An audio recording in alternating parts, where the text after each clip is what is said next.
لو هبدأ تداول ب50 دولار أو ب100 دولار رأس المال البسيط ده، إيه المفروض اللي أنا أتعلمه قبل ما أبدأ تداول؟ هتتعلم 4 حاجات. رقم واحد التحليل الأساسي، وده عبارة عن دراسة البيانات الاقتصادية اللي بيصدرها الفيدرالي الأمريكي زي التضخم والفايدة وسوق العمل ومعدلات البطالة، علشان تعرف إيه الحاجات اللي هتطلع قيمة العملة وإيه الحاجات اللي هتنزلها، فتقدر تتداول عن بينة.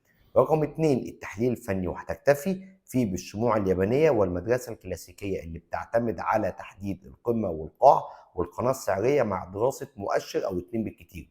رقم 3 إدارة رأس المال والمخاطر. لو أنا هفتح حساب فعلي ب100 دولار، إيه حجم الصفقة المناسب وإيه مقدار الربح المناسب برأس مالي وإيه مقدار الخسارة اللي رأس مالي يقدر يتحمله.